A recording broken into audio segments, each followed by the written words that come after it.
মাত্র ৬ বছর বয়সেই দুর্বিষহ জীবন কাটাচ্ছে কালুখালীর সামিয়া আক্তার। মস্তিষ্কে বাসা বেঁধেছে বি ভাইরাস। এই সময়ে শিশুটির স্কুলে ভর্তি হয়ে পড়াশোনা ও খেলাধুলা করার কথা ছিল, কিন্তু বিগত ৪ মাস ধরে অসুস্থ হয়ে বিছানায় পড়ে রয়েছে সে। হাত পা অবশ হয়ে আসছে, কথা বলতে পারছে না। এছাড়াও জটিল ভাইরাসের সঙ্গে আরও নানা রোগ বাসা বেঁধেছে ছোট্ট শিশু সামিয়ার শরীরে।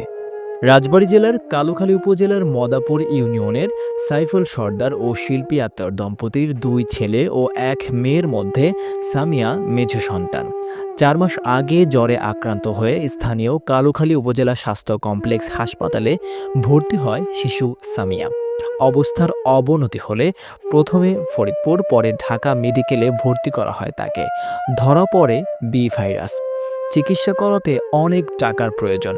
দারিদ্র বাবা পেশায় সামান্য মাছের ব্যবসায়ী। কোন জায়গা কবিরাজ, কোন ডাক্তার, আমি কোন জায়গায় আমি নিয়ে ভালো করে পারতেছি না। আমার নাতিনটা কেমন অসুস্থ রয়েছে, এখনো সামনের পর খেলাধুলা করবি, আমার সেটি আমার ভালো লাগবে, আমি পারতেছি না ভালো করবো। আমার বাড়ির পাশে এই রুগীটা খুব অসুস্থ, খুবই সমস্যা। এর বাপেরও কোনো অর্থ শর্ত নাই, এর নানারও কোনো অর্থ শর্ত নাই, চেষ্টা করে পারতেছে না।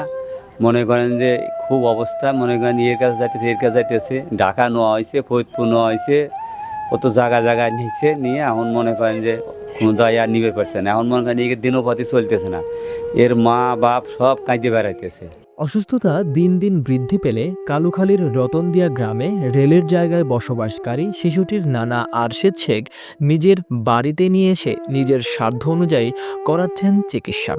অসুস্থ শরীর নিয়ে কাঠুরের কাজ করে সংসার ও নাতিনের চিকিৎসার ভার বহন করতে পারছেন না নানা আরশেদ শেখ। এই ৬ বছর বাচ্চা বয়স, এর আগে খেলাধুলা করতেও ভালোই ছিল। ৭ রোজাতে এই ঘটনা ঘটে, অসুখ। তা আমরা ফরিদপুর হসপিটালে নিয়ে যাই, ওখান থেকে বলে যে আপনারা ঢাকা নিয়ে যান, ব্রেন স্ট্রোক করেছে, মাথায় ইনফেকশন করছে। তা আমরা টাকার সমস্যার জন্য ঢাকা নিবার পারি নাই, বাড়িতে আনছিলাম। বাড়িতে রাখিয়ে 3 দিন কুষ্টিয়া রাখার পর ওখান থেকেও ফেরত দিয়ে আমরা ওখান থেকে আবার ঢাকা নিয়ে যাই। তা ওই রাইতে ঢাকা নিয়ে যাই, ঢাকা নিয়ে যাওয়া 20-22 দিন থাকার পরে ওখান থেকে আমরা ট্রিটমেন্ট করে নিয়ে আসি। এবং দেশেও গ্রামেও কিছু সাহায্য দেশে অনেক লোকই।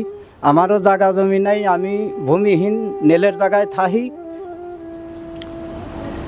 এই অবস্থায় এখন ট্রিটমেন্ট করার মতো আমার সমর্থন নাই, জামাইরও অর্থ নাই। 3 শতাংশ জমি। সামিয়ার উন্নত চিকিৎসার জন্য প্রয়োজন বিপুল পরিমাণ অর্থ, যা এই দারিদ্র পরিবারের পক্ষে জোগাড় করা একেবারেই অসম্ভব। জন্মের পর থেকেই মেয়ের চিকিৎসায় নিঃস্ব হয়ে গেছে সামিয়ার পরিবার। আমার 6 বছরের বাচ্চা অসুস্থ, টাকার বিনিময়ে চিকিৎসা করার পারতেছি না। কত জায়গায় নিয়ে গেছি, কোনো জায়গায় সব জায়গাতেই ফেরত দিয়েছে। আপনারা দয়া করে আমাকে সাহায্য করেন। এখন আমার স্বামীরও নাই, আমার আব্বুরও সেই রকম সামর্থ্য নাই। আমার মেয়ে এখন স্কুলে খেলাধুলা করবি, পড়াশোনা করবি, আমার সেই মেয়ে এখন ঘরে পড়ে রয়েছে। আপনারা ছাড়া আমাদের কেউ নাই। দয়া করে আমার মেয়ের চিকিৎসার খরচগুলো আপনারা দয়া করে দেন। বর্তমান তাদের খুব করুণ অবস্থা। আমি উপজেলা প্রশাসনের সাথে কথা বলছি এবং আমাদের রতনদিয়া ইউনিয়ন পরিষদের চেয়ারম্যানের সাথে কথা বলছি, এবং আমি নিজের থেকে যতটুকু পারি সহযোগিতা করার চেষ্টা করব। বর্তমানে সে আমাদের রতনদিয়া 1 নম্বর ওয়ার্ডে আরশেদ শেখের বাড়িতে অবস্থান আছে, অর্থাৎ সামিয়ার নানা বাড়িতে, অসুস্থ রোগীর নানা বাড়িতে চিকিৎসাধীন অবস্থায় আছে।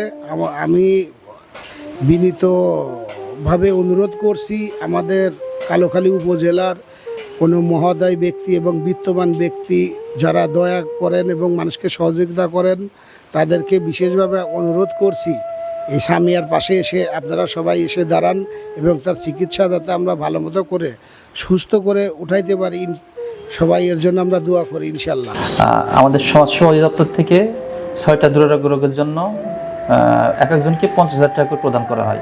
রোগগুলো হলো ক্যান্সার, কিডনি, লিভার সিরোসিস, স্ট্রোকে প্যারালাইজড, জন্মগত হৃদরোগ, আর একটা হচ্ছে থ্যালাসেমিয়া। যদি কেউ এই রোগের আওতায় পড়ে তাহলে তারা যদি আমাদের কাছে আবেদন করে আমরা তাদের এক একজনকে 50,000 টাকা করে প্রদানের জন্য সুপারিশ করা হয়। এটা আমাদের জেলায় তৈরি, জেলা অফিস থেকে যাচাই বাছাই করে তারপর টাকা দেওয়া হয়। তা সামিয়া আক্তার যদি এই রোগগুলোর মধ্যে পড়ে তাহলে অবশ্যই আমরা তাকে যে প্রসেস অনুযায়ী আবেদন করতে হয় সেই প্রসেসে আবেদন করিয়ে তা আমরা তাকে জেলা অফিসে ফরওয়ার্ড করব এবং আমরা চেষ্টা করব তাকে দ্রুততার সাথে টাকাটা প্রদান করার জন্য। আমাদের জেলা ডিডি স্যারকে আমরা এই ব্যাপারে অনুরোধ করব। সুপ্রিয় দর্শক, এতক্ষণ আপনারা যেই বাচ্চাটার করুণ চিত্র দেখলেন কালোখালী টুডের মাধ্যমে আপনাদের মাঝে দেখানোর চেষ্টা করলাম। বিগত দিনেও আমরা এরকম মানবিক অনেক প্রতিবেদন আপনাদের সম্মুখে নিয়ে হাজির হয়েছি। আপনারা সাড়া দিয়েছেন, ওই সকল পরিবার অনেকটাই তারা হেল্প পেয়েছে। সেই রকম করে আজকের এই ভিডিওটাও আপনাদের মাঝে তুলে ধরলাম। আপনাদের একটু সহযোগিতা এবং একটু সহানুভূতি, এই ছোট্ট বাচ্চা যার আজকে স্কুলে অন্যান্য বন্ধুদের সাথে খেলার কথা ছিল, সে আজকে মৃত্যুর সাথে পাঞ্জা লড়ছে। সেই সকল বাচ্চাদের সাথে খেলাধুলার কথা ছিল, কিন্তু সে স্কুলে যাচ্ছে না। আজকে সে তার মুখের যে কথা বলার যে ভাষা, যে জবান, সেটিও কিন্তু সে আজকে নিস্তব্ধ হয়ে গেছে একদমই। আপনাদের কাছে বিনত অনুরোধ থাকবে, আজকের এই ভিডিওটি যারা যারা দেখছেন, যে যেইখান থেকে দেখছেন, স্ক্রিনে আমাদের সামিয়ার পরিবারের নাম্বার থাকবে। আপনারা যে যেইখান থেকে যেভাবে পারেন তার পরিবারের পাশে থাকবেন এবং পরিবারের যোগাযোগ নাম্বারটাও দিয়ে রাখবো। আপনাদের একটু সহানুভূতি কিন্তু সেই সামিয়াকে আবার স্কুলমুখী, আবার সেই শৈশবে ফিরিয়ে নিতে পারে। সেই কথা বলেই কালোখালী টুডের আজকের এই ভিডিওটি এখানেই শেষ করছি। জয় হোক মানবতার। ধন্যবাদ সবাইকে। কালুখালী টুডে, শিকড়ের টানে মাতৃভূমির প্রাণে।